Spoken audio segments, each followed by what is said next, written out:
La vida divina ejemplificada en Cristo. Cuando hayamos dicho todo lo que seamos capaces de decir, los misterios secretos de una nueva naturaleza y de la vida divina nunca podrán ser expresados suficientemente, ni el lenguaje, ni las palabras pueden llegar a abarcarlas completamente. La nueva naturaleza y la vida divina solo pueden ser comprendidas verdaderamente por aquellas almas que han sido encendidas en su interior y despertadas a la percepción y aprecio de las cosas espirituales. Hay un espíritu en el hombre y el soplo del Todopoderoso le da entendimiento, dice en Job capítulo 32, versículo 8. El poder y la vida de la religión cristiana o del cristianismo puede expresarse mejor en acciones que en palabras, porque las acciones son más vívidas y representan mejor este principio interior de donde éstas proceden. Por lo tanto, podemos tomar la mejor medida de estos dones de gracia al contemplar el comportamiento de aquellos en quienes estos dones residen, especialmente de la manera en que son perfectamente ejemplificados en la vida santa de nuestro bendito Salvador, cuya empresa en este mundo, en su mayor parte, consistió en enseñar mediante su práctica lo que él demandaba de los demás y hacer que su propia conducta fuera un reflejo exacto de aquellas incomparables reglas que prescribió, de modo que si alguna vez la, la bondad verdadera fue visible a los ojos de los mortales, fue en aquel momento cuando su presencia embelleció e iluminó este mundo inferior. Ahora vamos a ver el amor divino ejemplificado en nuestro Salvador. Este afecto sincero y devoto con el cual su alma bendita ardía constantemente por su Padre Celestial se expresaba en una completa resignación a su voluntad. Era su comida hacer la voluntad del que lo envió y llevar a cabo su obra. Juan 4:34.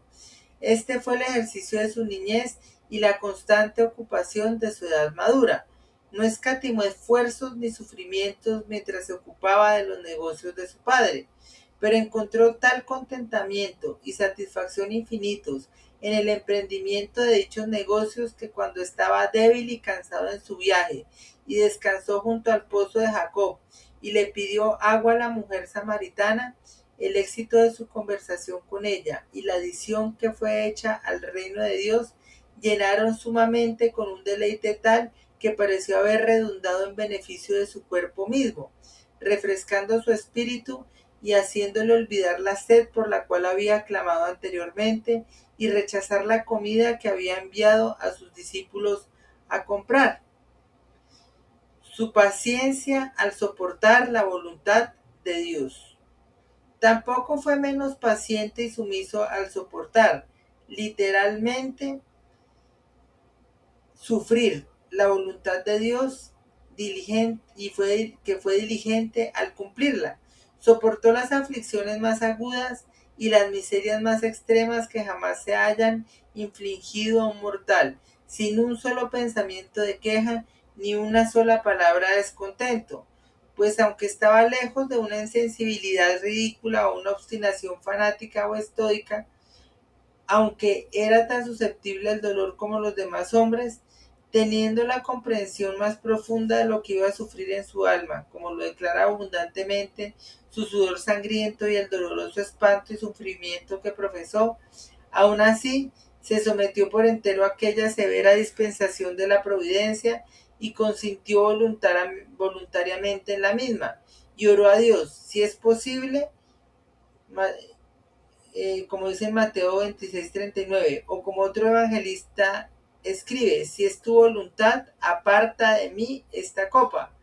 Aunque dócilmente añadió, pero no se haga mi voluntad, sino la tuya. Lucas 22:42.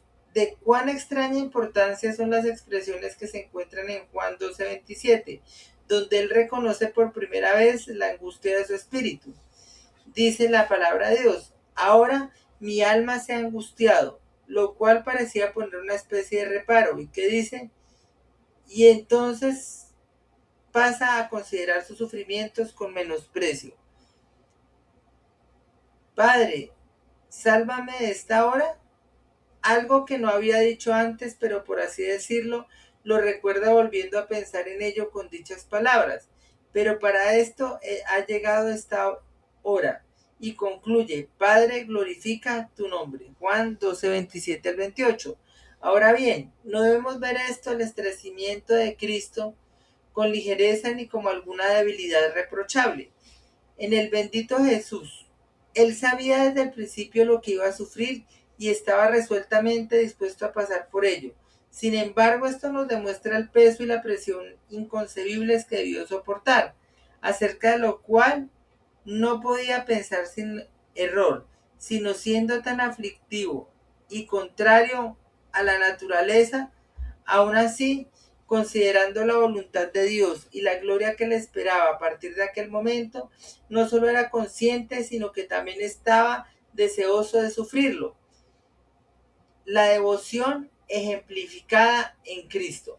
Otro ejemplo del amor de Cristo por Dios fue su deleite en comunicarse con Él en oración, lo cual hacía que Cristo se retirara del mundo frecuentemente y con la devoción y el placer más grandes pasara noches enteras en ese ejercicio celestial.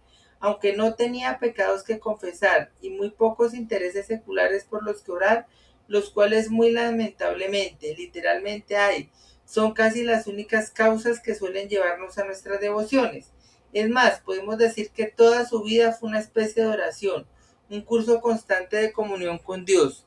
Si el sacrificio de la oración no siempre estaba siendo ofrecido, aún así el fuego se mantenía encendido. Jamás el bendito Jesús fue sorprendido por esa apatía o tibieza de espíritu con la que muchas veces debemos luchar antes de que podamos ser aptos para el ejercicio de la devoción. La caridad ejemplificada en Cristo. En segundo lugar, debería hablar de su amor y caridad por todos los seres humanos. Sin embargo, para hablar de su amor y caridad hay que transcribir la historia del Evangelio y comentarla porque escasamente hay algo registrado que haya sido hecho o hablado por él que no haya sido destinado para el beneficio y provecho de otros. Todas sus obras milagrosas eran ejemplos de su bondad y también de su poder, y beneficiaron a aquellos en quienes fueron realizadas, como también asombraron a los que las presenciaron. Su caridad no se limitaba a sus discípulos o a familiares ni a sus conocidos, como tampoco su amabilidad era absorbida por la estima de una amistad peculiar que extendió al discípulo amado, sino que todos y cada uno de los que le obedecían sus santos mandamientos eran sus amigos. Quien quiera que hiciera la voluntad de su Padre era para él lo mismo que su hermana y su madre. Juan y su hermano, eso lo vemos en Juan 15:14. Nunca dejó de darle la bienvenida a cualquiera que viniera con una intención honesta, ni se negó a ninguna petición que tendiera al bien de aquellos que le pedían. De modo que lo que se dio en aquel emperador romano, por cuya bondad fue llamado el predilecto de la humanidad, fue realizado por Cristo, de quien nunca se apartó nadie con un semblante apesadumbrado, excepto aquel joven rico que encontramos en Marcos capítulo 10. Y ese joven rico lamentó oír que el reino de los cielos estuviera a un nivel tan elevado y que no podía salvar su alma y también su dinero. Y ciertamente preocupó a nuestro Salvador ver que el joven tenía los recursos en su mano para obtener sabiduría, pero no tenía ningún deseo de ella. El candor de aquella apareció en la primera vez que se dirigió a Jesús y le había ganado ya algún favor, pues dice, y Jesús mirándole le amó, eso dice en Marcos 10:21, en su encuentro con el joven rico. Pero tiene que abrir el Señor por su bien un nuevo camino al cielo y modificar la naturaleza de aquellas cosas que hacen imposible que un hombre codicioso sea feliz. ¿Y qué diré de su mansedumbre? ¿Quién podrá descubrir la monstruosa ingratitud y deshonestidad de ese réprobo que lo traicionó en términos no menos duros que estos? Judas, con un beso traicionas al Hijo del Hombre. ¿Qué otra evidencia podríamos desear de su caridad?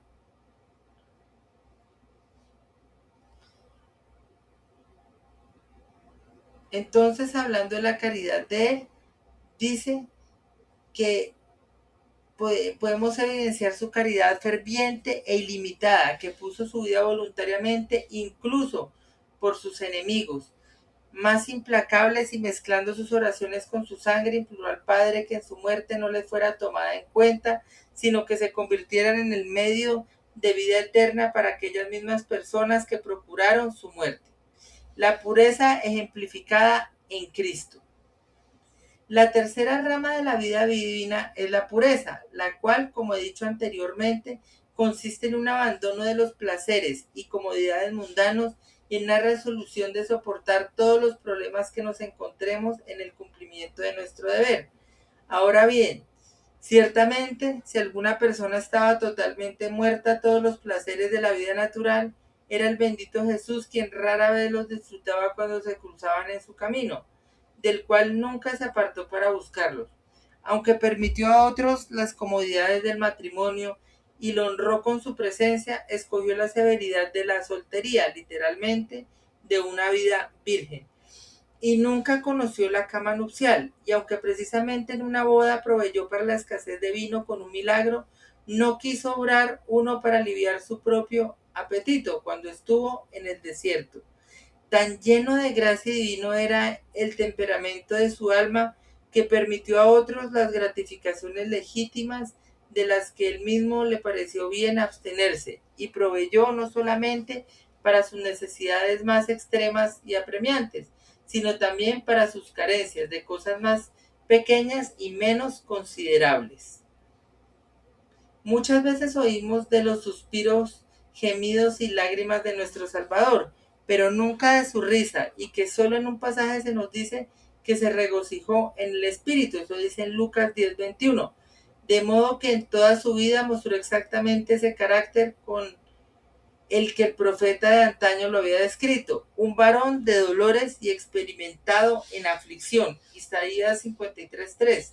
Estos problemas e incomodidades de su vida no fueron otra cosa que su propia elección, pues nadie sobre la faz de este mundo tuvo jamás mayores ventajas para alcanzar la felicidad secular más elevada. Aquel que pudo juntar y traer un número tan prodigioso de peces a la red de sus discípulos, y que en otra ocasión recibió de un pez el impuesto que le fue exigido para entrar en el templo, podría haberse convertido fácilmente en la persona más rica del mundo. Es más, sin dinero alguno podía haber mantenido un ejército lo suficientemente poderoso como para haber sacado rápidamente al César de su trono, pues más de una vez alimentó a varios miles de personas con algunos panes y peces pequeños. Pero para mostrar cuán poca estima tenía por todos los placeres del mundo, escogió vivir en condiciones tan pobres y humildes que aunque las zorras tienen madrigueras y las aves del cielo nidos, aún así aquel que era señor y heredero de todas las cosas no tenía dónde recostar su cabeza. Eso lo encontramos en Mateo 8:20 y Lucas 9:58. No frecuentaba las cortes de los príncipes, ni procuró conocer y estar en compañía de los grandes de la sociedad, sino que siendo conocido como hijo de un carpintero, tenía por compañeros a pescadores y a otros igualmente pobres, y vivía a un nivel acorde con la humildad de dicha condición. Ahora vamos a ver la humildad ejemplificada en Cristo. Y así paso rápidamente a hablar de su humildad, que es la última rama de la vida divina, de la cual es el modelo, él es el modelo más eminente para nosotros, para que aprendamos de aquel que es manso y humilde de corazón, como dice en Mateo 11:29. No hablaré ahora de esa infinita descendencia del eterno Hijo de Dios al tomar nuestra naturaleza sobre sí mismo, sino que solo reflexionaré sobre la dócil y humilde conducta de nuestro Salvador mientras estuvo en el mundo.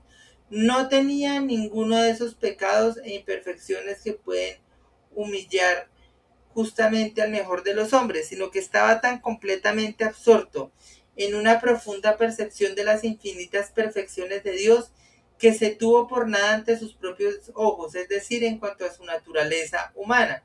No consideraba como suyas esas eminentes perfecciones que brillaban en su alma bendita, sino como dones de Dios, y por lo tanto no presumió de nada por esta causa, sino que con la más profunda humildad renunció a toda pretensión por estos dones.